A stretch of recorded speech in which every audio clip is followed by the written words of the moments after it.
this video, we're going to break down Black Panther. Yeah, I like this movie. You should really listen to this. Here we go.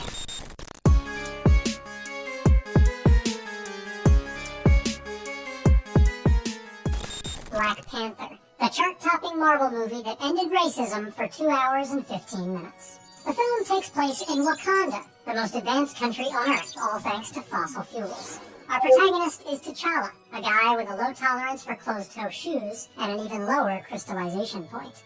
I never freeze. When the CEO of Wakanda retires early, the board convenes for a waterfall meeting. And just when you think the title character that's already been announced for 2 sequels is going to die, he totally doesn't. He becomes the Black Panther formerly known as Prince. End of movie. So far. Over at a museum, a white guy named Claw steals a Banksy with his best friend Eric Killmonger. They try to sell it to the film's other J.R.R. Tolkien white guy, but T'Challa's first order as CEO is hitting the club with 2 girls, no cop. They take Claw in for questions, where he sings for his life. Baby, don't hurt me. Bilbo takes a bullet for T'Challa's GF, and in return, they give him anti-bullet serum. You will live. Facing a bad fiscal quarter, T'Challa asks his vice president of magic about Eric. Turns out, T'Challa's dad killed Eric's dad for charging too much to the family credit card. Like most human friendships, Eric and Claws ends in murder. He brings his body to Wakanda and calls for some corporate restructuring. And just when you think the title character who's been announced for 2 sequels is about to die, he kinda does. As Killmonger unveils his dastardly plan to combat racial injustice around the world, Arm oppressed people all over the world, so they can finally rise up and kill those in power. T'Challa's family discovers he's been saved through the power of ice. With a sip of purple drank, he gets rebooted like he's the ABC sitcom The Connors. Wakanda erupts into Captain America's Civil War, while Bilbo squeezes in a quick game of Battlefront. T'Challa fights Eric for stealing his look and gives him the Dobby treatment. When the dust clears, T'Challa opens a bed and breakfast in Oakland as a tribute to the man who tried to kill him. Black Panther is styled using Afrofuturism, or as we here in the future call it, Afro. Blending traditional elements with sci-fi and fantasy, the genre provided a lens to examine both modern and historical issues faced by the people of Toto's Africa. Wakanda is an oasis of technological advancement in a beautifully lush desert. Ah, deserts. This never gets old. Throughout the film, we see the sophisticated tech of the country concealed by traditional forms, like Snuggies. The Black Panther himself is a futuristic take on Bast, the ancient Egyptian goddess of war and balls of yarn.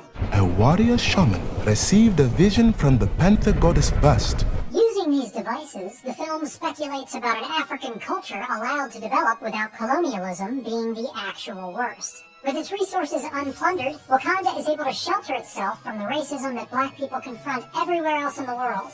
Notably, the Black Panther comic was created during the heart of the civil rights movement. T'Challa's preference for non-violence resembles Martin Luther King's advocacy of peaceful, totally chill solutions. In contrast, Killmonger parallels some characteristics of Professor X. Killmonger's birthplace of Oakland, California, is an homage to the birthplace of the Black Panther Party, a 16-year kegger strongly influenced by Professor X. Killmonger's call for violence echoes Professor X's view that black people should use violence to resist their oppressors, with a bunch of tiny dots on their body.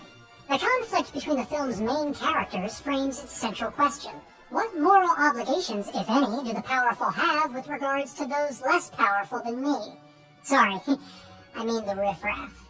In the beginning of the film, T'Challa follows Wakanda's traditional approach, which prioritizes the safety of its land, people, and rhino tanks. In contrast, Killmonger, and to varying extents Nakia and W'Kabi, believe Wakanda should use its power to help others around the world, either through action. Y'all sitting up here comfortable. Must feel good. It's about 2 billion people all over the world that looks like us, but their lives are a lot harder. Wakanda has the tools to liberate them all. Or vague promises. I've seen too many in need just to turn a blind eye. While Killmonger's radical approach ultimately collapses, the film is equally critical of Wakanda's isolationist policy. Black Panther came out at a time when America was not only divided politically, socially, and economically, but also experiencing a nationalist movement. The film suggests that breaking down these barriers can be helpful. When all appears to be lost, T'Challa finds help from his enemies, the jabronis. And it's Bilbo, an outsider to Wakanda, who comes up big in the film's final battle by murdering a Wakandan. Yes! Ultimately, the film advocates cooperation over tribalism, suggesting a moral duty on the part of the strong to provide for the less fortunate. Wakanda will no longer watch from the shadows. We cannot. We must not. Which is why I'm raising money to build a new Earth. I really like the Black Panther movie and a lot of the themes that it seems to tackle. I really enjoy this. But more importantly, what did you think of the Black Panther movie? And please don't forget, I'm JINK A.I, your comic book community host. Thank you for watching.